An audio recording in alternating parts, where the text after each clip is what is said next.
Hey guys, thanks for tuning in. Today I'm working on my 2008 BMW 335i with the N54 motor. I'm going to show you guys how to change out your valve cover gasket. I went with an OEM quality gasket here. So I already have the cowl delete kit on this car, which saves me some time, but if you're wondering how to get to this point, you'd basically want to follow any Sparkplug DIY video for an E90 to show you how to remove all that. It can be a little bit of a pain, but at the end of the day, if you want to retain your factory cabin filter, you need that. And another thing to consider is I have dual cone intakes, so my factory air box has been removed. That saves me some time as well, because I can get clear access to the actual fuel rail. So obviously one of the first steps is going to be to remove the engine cover right here. So to remove the engine cover, it's just going to be a series of 5mm Allens. Alright, ready to remove this. So to get access to the valve cover, we're going to need to remove the fuel rail. And in preparation of doing so, we need to pop off these clips here. So these are your oxygen sensors. Take note of the fact that the gray one is at the back and the black one is up at the front. So you got to pop it off this cover here. If you notice, there's some black plastic clips that we have to unhook the wires from, the cable management. Now we have to crack all the lines free for the actual fuel injectors. So to do so, you can start up at the front here. Just be conscious of the fact that once you crack this free, it's going to want to spray fuel. You should make sure that your car, either disconnect your battery or make sure that your car has had adequate time to sit and it's in sleep mode, so that it's not going to cycle the fuel pump randomly while you're doing your work and spraying fuel out the rail and whatnot. But basically grab a 14mm wrench and you can hear the fuel seeping out. Just wrap around the line, let it absorb in there, and eventually it'll settle out. Not a whole lot of fuel is going to come out, but it's under intense pressure. So then we'll go up to the next one. Once you crack one free, it's pretty, the rest don't spray out as violently.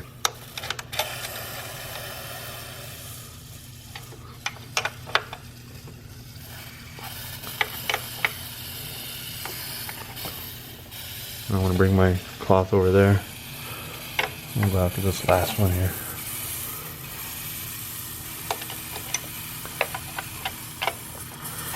This is just residual pressure from the high pressure fuel pump.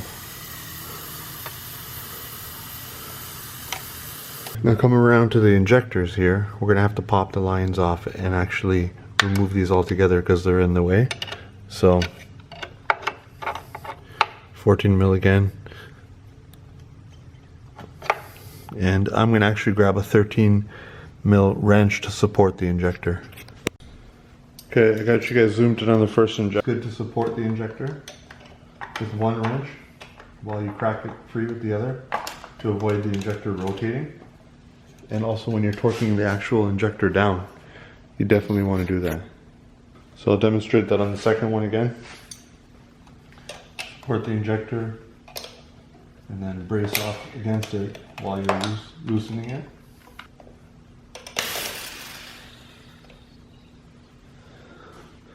Hopefully you guys saw that. Be prepared for that. You should really keep the cloth on top of, it didn't get me actually luckily, but you should really keep the cloth on top of whichever line you're working on to catch that. The cloth really should be there. As you see, it catches all that random sprayage. Once you've cracked the lines free, they become finger tight.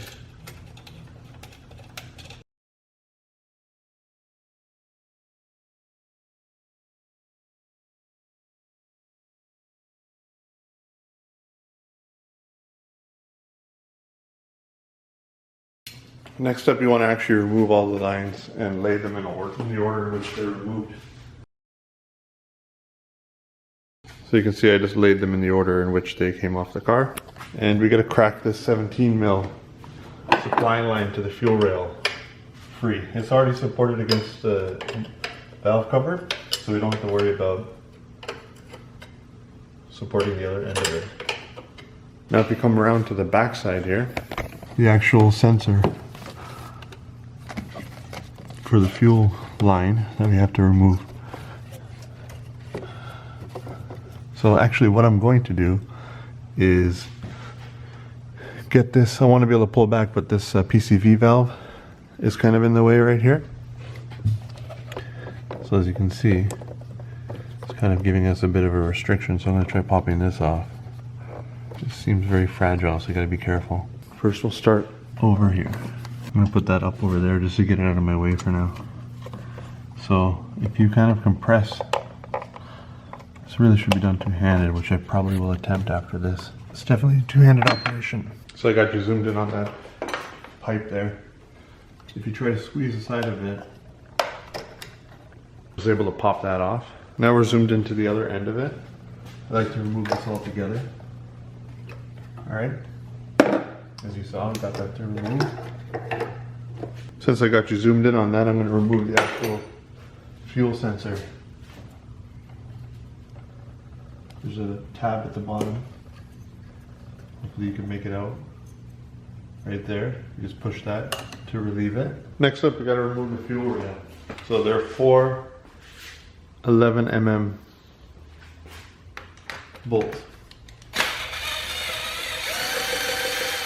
Just like that.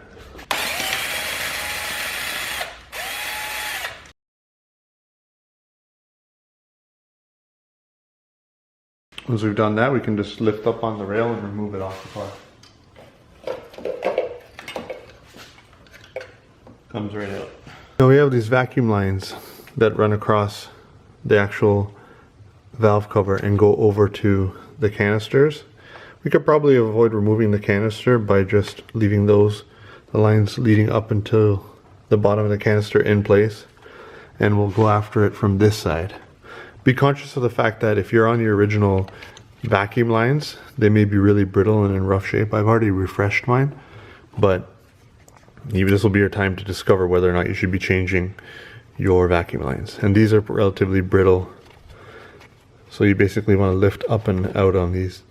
You gotta go upwards and over.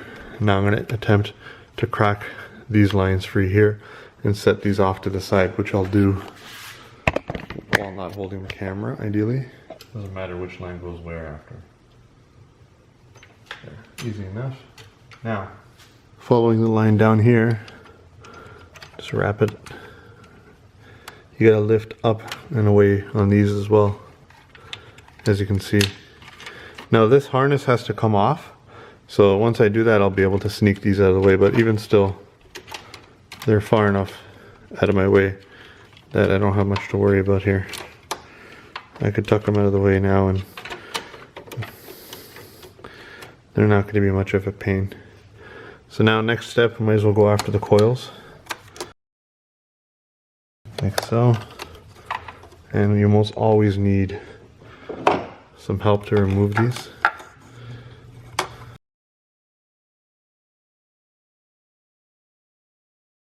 One thing that's becoming obvious is this actual strut bar is in my way. It's not going to help when I'm trying to go back and forth to the back of the actual valve cover. So we're going to remove it. There's an access cover right there. And if you have a fat enough flathead, you should be able to turn that. Like so. And then set that aside. We'll find our 2 E-Torx bits, which I'm going to grab the appropriate socket for. I have a Milwaukee impact gun, so I'm going to use it here. Make sure I got that right bit. E16. Don't have the right bit for back there. I may have to use a regular socket, so I'll find the appropriate size. It's not the ideal thing to do, but when you can't find the appropriate E-Torx, you can usually find a close enough regular socket that would still bite down. It's a nice tight fit.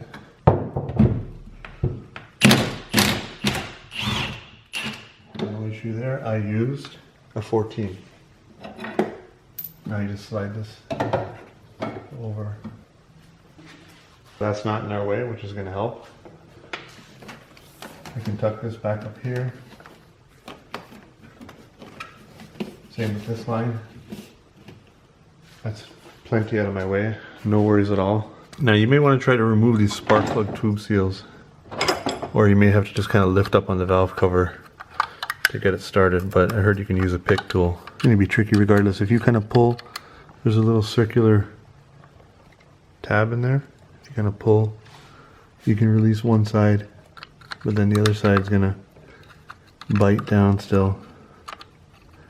So I'm not sure this is worth fighting, or if it's better to just kind of yank up on the valve cover to kind of kick those out, and then you can get them out. Now I want to remove these.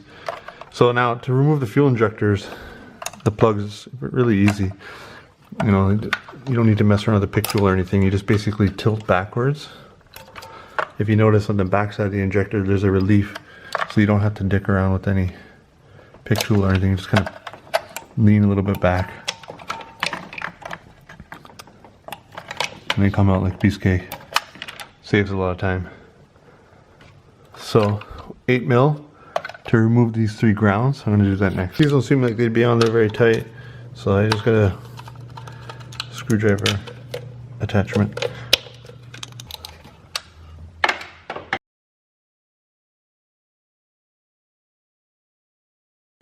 Now you want to pop this out. Same here. In here. Now we want to remove this E-Torx bit here to remove this whole piece up and out of the way. As far as I can tell here, to get proper clearance, we'll pop these lines off your boost control solenoids. 1. And we're going to take this off your front solenoid here. We're going to pop this line out just to give us adequate clearance. Let's get these out of the way. One back here. That way this whole thing can get up and out of our way. And the reason I'm doing this is, if you look down in here, you will see oil starting to accumulate right back there because the seal's failing. And up at the front here, it doesn't look too bad, but it's just starting to go, and I wanted to tackle it before it's too late. Alright, so 2 E10 screws up at the top here.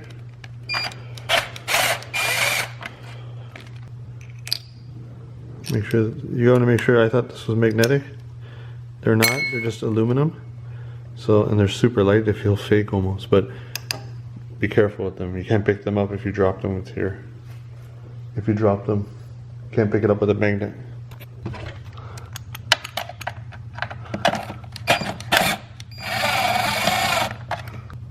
Now, what we should be able to do is pick up on this.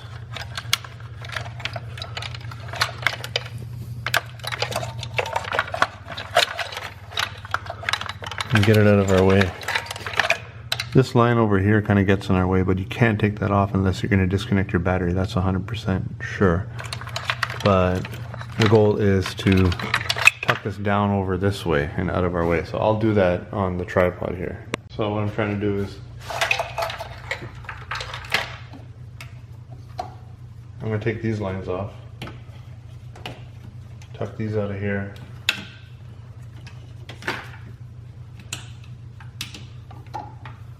Now that seems like a good compromise.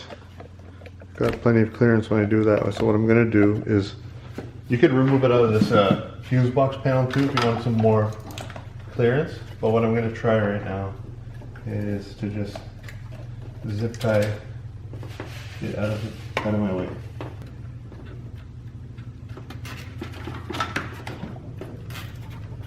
That works. Got lots of clearance. I'm going to remove this coolant line up here because it's obvious that it's going to kind of get in our way when we're working. So we'll pop this clip up, and there shouldn't be any fluid that comes out when the car is coolish. You want to be sure you can make sure the pressure is relieved. relieve the pressure.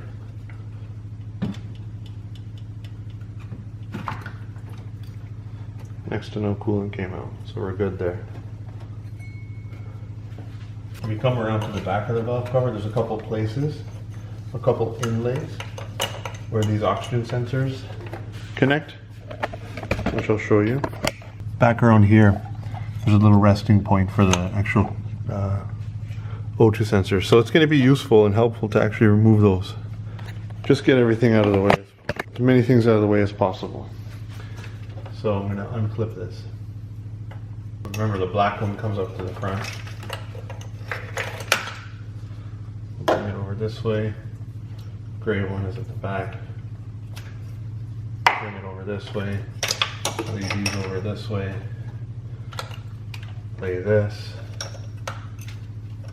We can unplug this oil filter housing plug up here. And give ourselves good working room here. There's a plug. I'm just trying to make it easy on myself. I like a clear work area when I'm working. You don't have to do all this, but it just makes life easy. You got this sensor up here, if you notice, on the actual oil filter housing, which I'm going to attempt to remove. And then that's it. Once I get that out of the way, the other one can stay connected. It's got lots of length on it. Alright. Easy enough.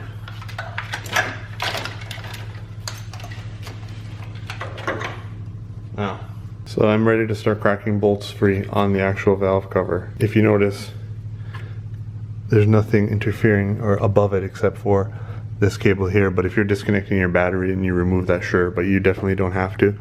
So I'm going to start cracking these bolts free. These are all E10.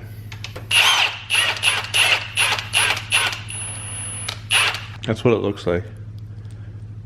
I think they're all a little bit different. That one's got a little bit of smaller diameter around it.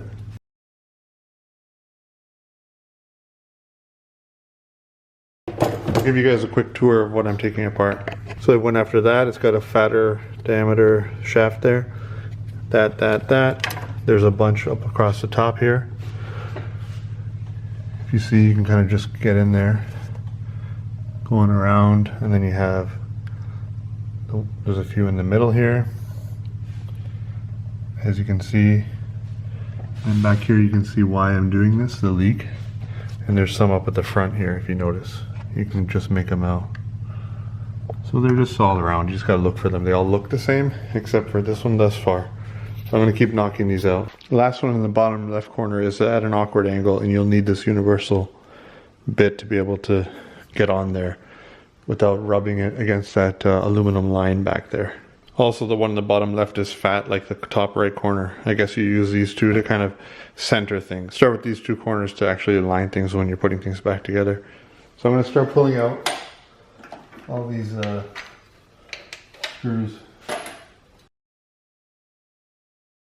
I'm using a pick tool on some of them because it's really tight. So you guys can make that out.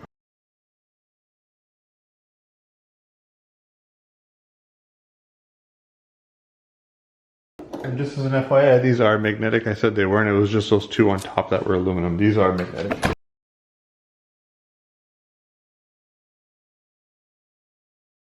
And some of these up at the front, it's a little easier to use a longer pick tool.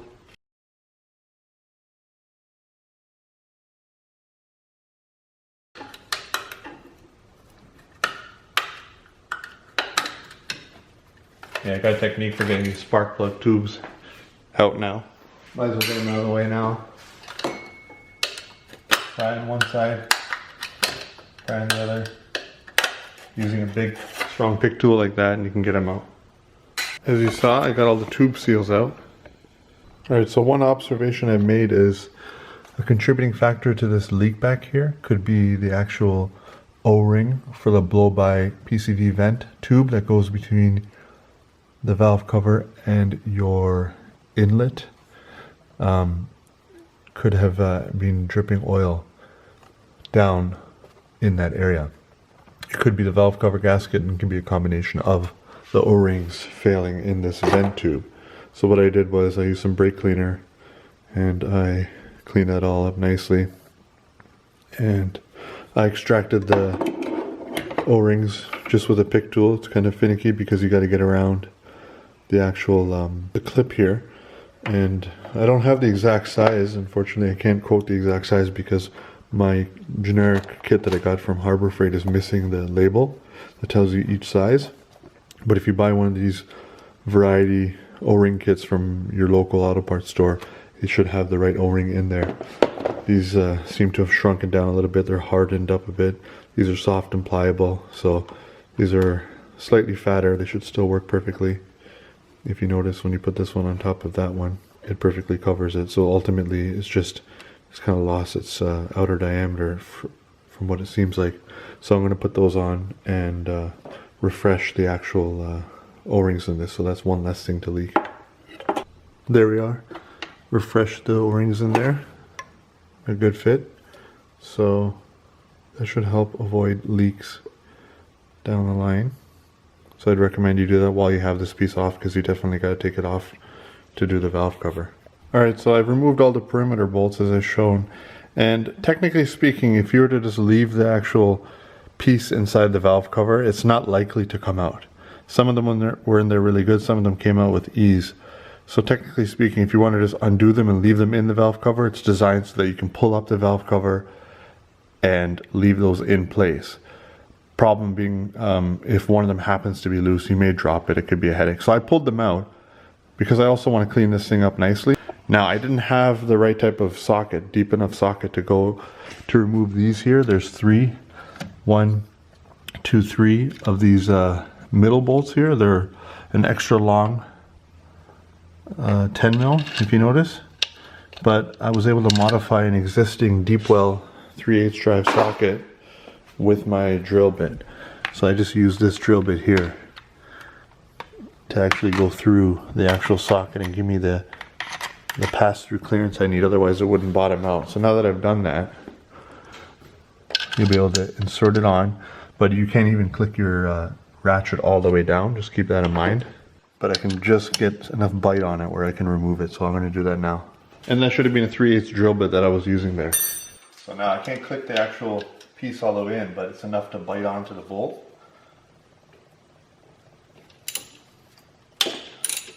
And I can crack it free. So good enough.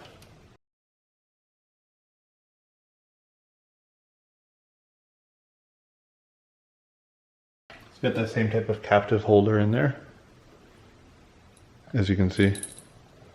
Alright, that should be it now. I'm going to attempt to lift up on the valve cover. What I'm going to do is use my plastic trim tool to pry up on the valve cover in case it slips. I don't chip it or mar it in any way. So I'll attempt from this corner here. So far so good. I want to lift uniformly, so I'm going to go around it.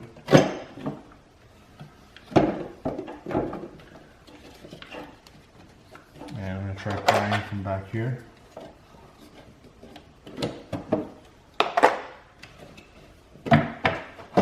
That should be in good shape. So besides this one crossover cable, I should be able to have nothing in my way.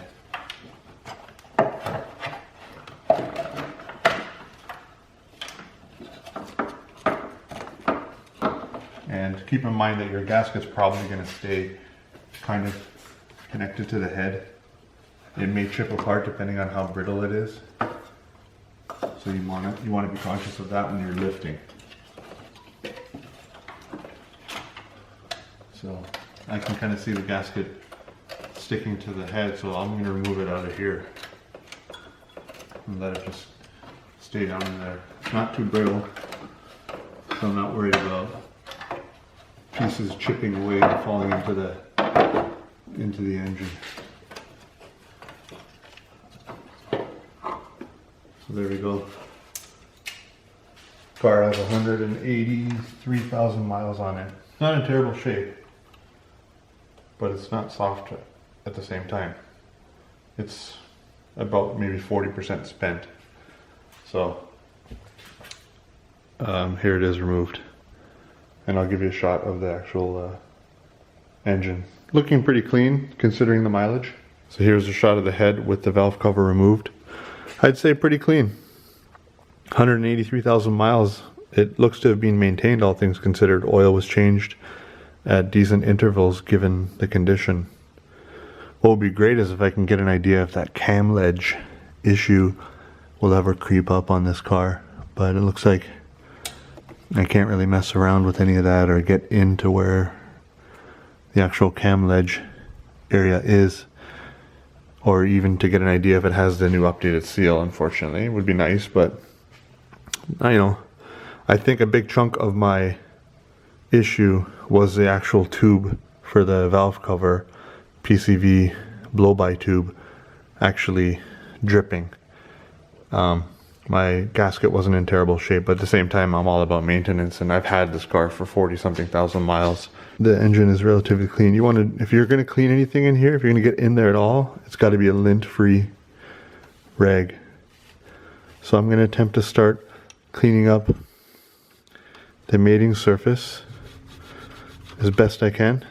And if you're going to wipe away from the motor. Don't let anything get inside, and don't leave this exposed for too long, ideally. But I'm pleased with the condition and the color. It's a nice golden color with the mileage. It's definitely being maintained.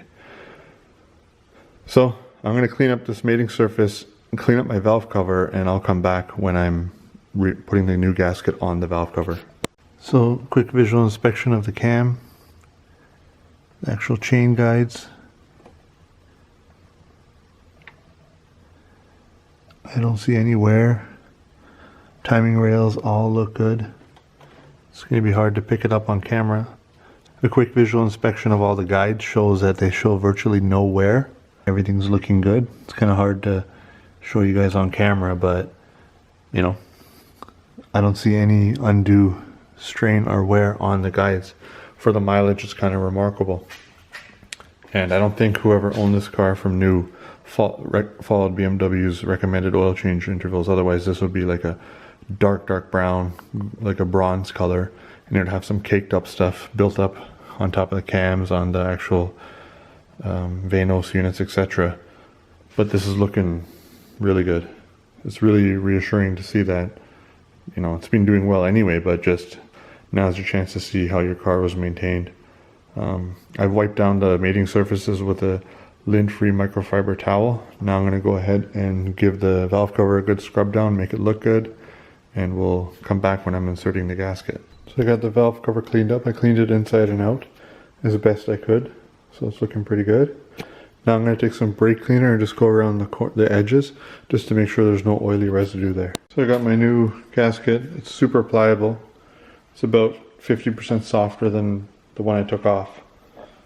So I did mine a little premature, I would say, but at the same time, it wasn't a bad time to do it for maintenance. Now I'd really recommend that you guys buy an OEM quality gasket, like this Mahle one. This would be an OEM quality gasket, because the cheaper gaskets require you to put silicone to hold it into place. But if you use an OEM quality gasket, they lay right into position. And the good thing about the N54 is it doesn't need silicone at any points around the cams and whatnot. Because of the shape, it's completely flat. So you just need to use the gasket to do the sealing, nothing else.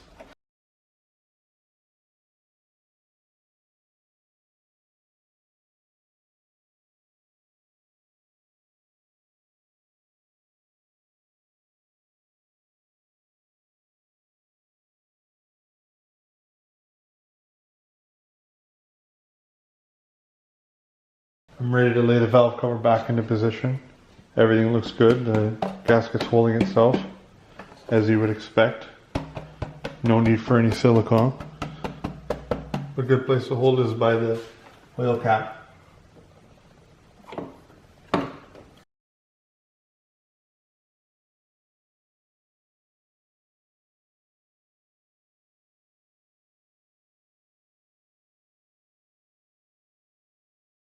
When you get things right, it kind of locks into the two dowel pins. There's one up at the front and one at the back. So when you get things right, it kind of anchors itself into place. It doesn't even move because there's a dowel pin up here and one in the corner. And what you want to do is just look around the front here Make sure that the gasket doesn't look like it's slipped at all, and that it's doing its job and it's sitting in the right orientation. I can verify that visually. If I go all the way around, there's a lot of room technically behind the actual valve cover to actually see that the gasket has not shifted. And we want to do the same thing around the injectors. You can kind of just verify by looking. As far as I can tell, everything's sitting as it should. I'm going to give it a quick feel around the back. Gasket feels good there. You can mostly do it by feel, but you can verify if you look in and around where the nuts go. You can see if it's shifted around or not. So I'm ready to start reinserting the bolts now, which I'll do.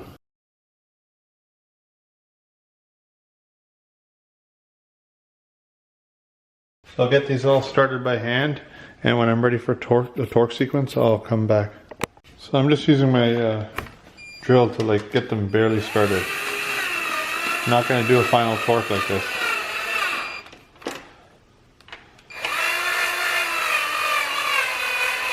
And I started from this corner before I even began. That's the fat one in the corner, and the one in the other one, just so that it pulls itself down and you can do things evenly. Alright, so we're all bottomed out. Let's start the torque sequence. I'm going to look up the torque specifications and I'll show you guys the proper procedure for torquing.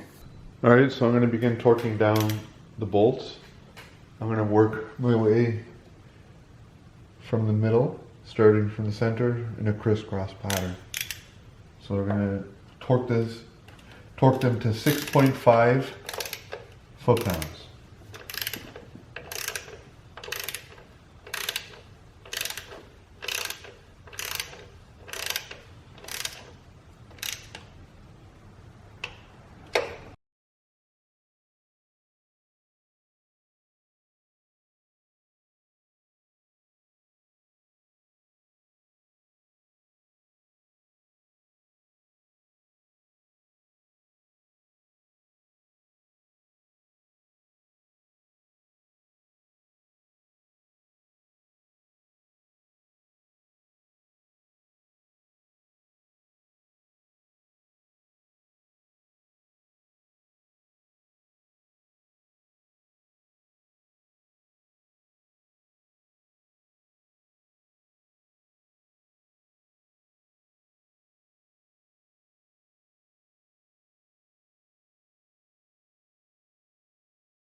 So I think I got them all now. I'm just going to go around and get each one, all the perimeter bolts, etc. Make sure they all feel like they've been tightened. I verified that all the bolts are tight. The next step is going to be to install these spark plug tubes. I recommend that you put the two dots, the two holes, facing toward the exhaust manifolds or the turbos, because it'll be easier to remove next time. So get them into position. Now we got to kind of bottom those down. Using a big flathead to do that. They'll bottom out, you'll feel it. I have some relatively fresh dielectric grease on my coils, so I don't need to worry about that. I'm going to reinsert the coils now.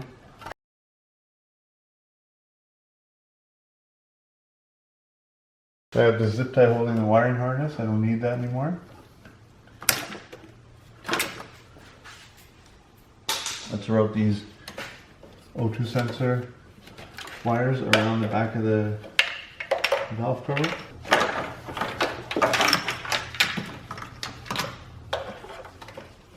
Now,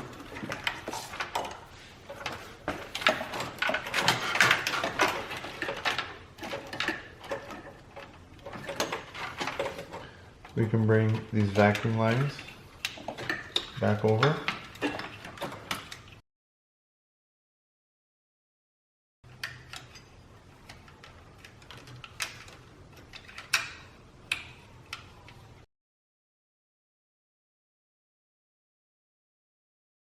And then reinstall the two aluminum bolts up at the top here to hold down the wire harness. I can reinstall this coolant line.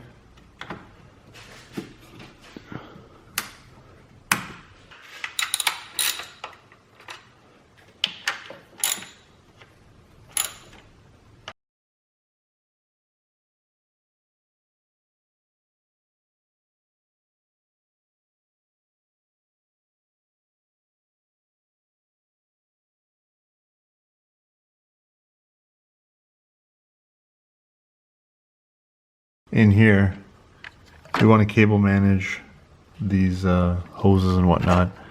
There's two plugs for your boost solenoids. You're probably going to want to start by tucking the vacuum line in first over here. And then above that you can stick this, but first you got to plug it in.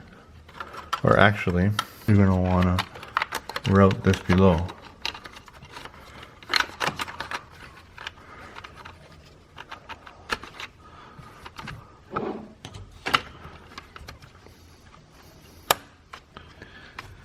Now you can bring this above.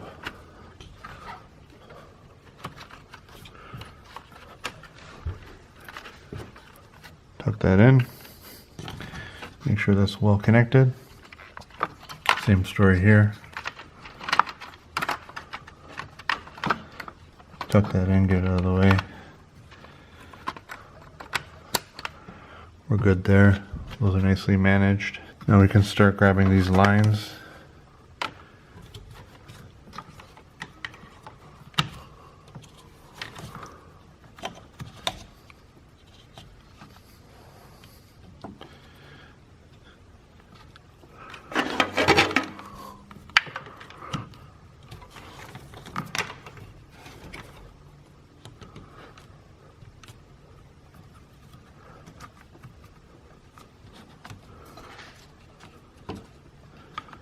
There we go.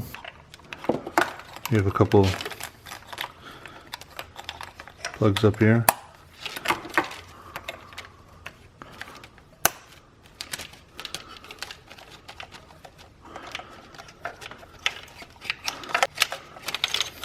You have these two vacuum lines. Those are nicely tucked out of the way. This will all be cable managed by the fuel rail clips. So I'm going to go ahead and start reinstalling the fuel rail.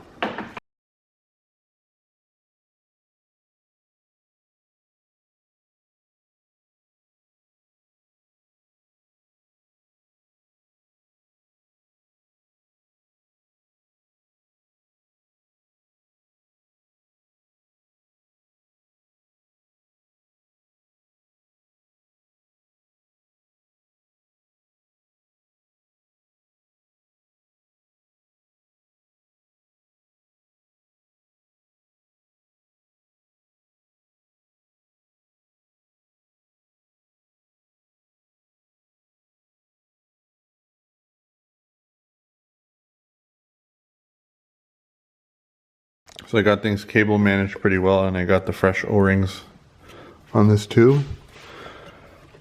Actually probably a little easier to start back here. O-rings seem to fit well.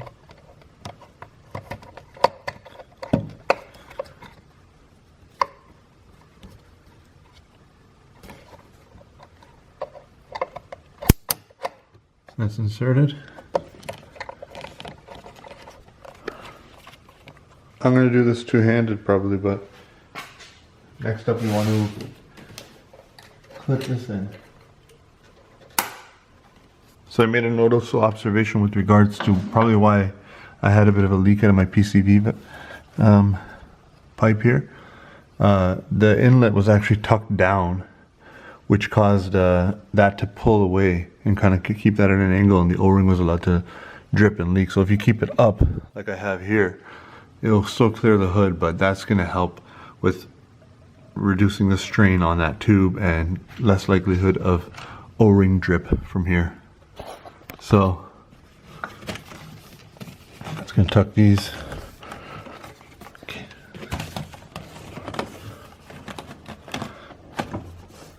Got that tucked back there out of our way. I'll lay that on top of the actual engine cover when we're done. I'm going to go ahead and We're ready to put the lines back on the fuel injectors now. We're going to give these lines a snug down.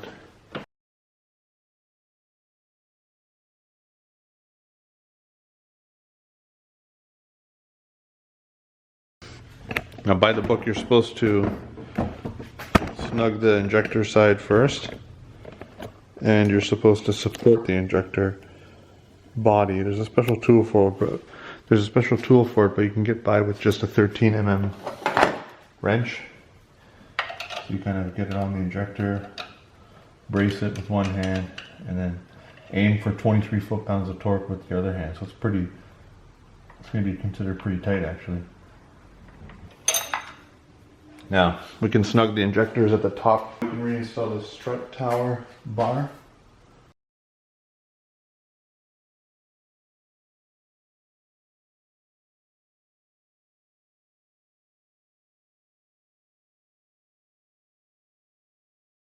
Something to watch out for is normally there's a piece here clipping these two lines together to hold them as one, to avoid vibrations and whatnot, I guess.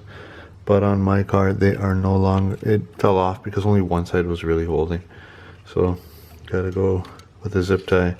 I'll snug those two together, make them as one, and then they're adequately supported on the valve cover. Because even still, I had it clip into one and it wasn't really doing anything, it was just sitting there. So, maybe I'll replace it, but for now, I'll use a zip tie. Time to replenish this cover here.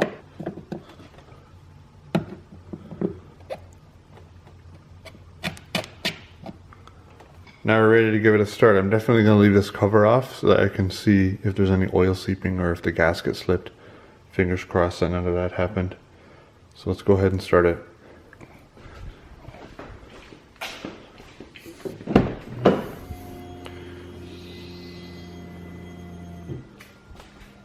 You can hear the actual fuel rail filling up with fuel from that prime. Now I want to try putting the key on and off a few times. Kept hearing about her, how it was simply You can hear the pump cycle for a split second.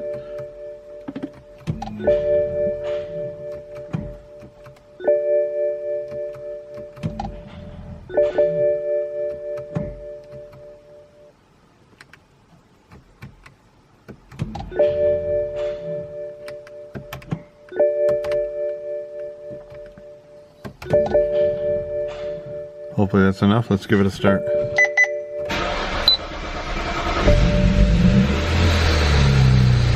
Not bad.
It's all looking good. I'm gonna let it run for a while just to be doubly sure, and then I'll put that cover back on and we'll conclude the video. It ran for a few minutes. It's all bone dry everywhere. We're in good shape. I'm gonna put this cover back on and conclude. So hopefully you guys found this video helpful. Relatively easy job, all things considered. Probably set aside a couple hours if you want to do it properly. So that shows you how to change your valve cover on your N54 powered BMW. Thanks for watching and good luck.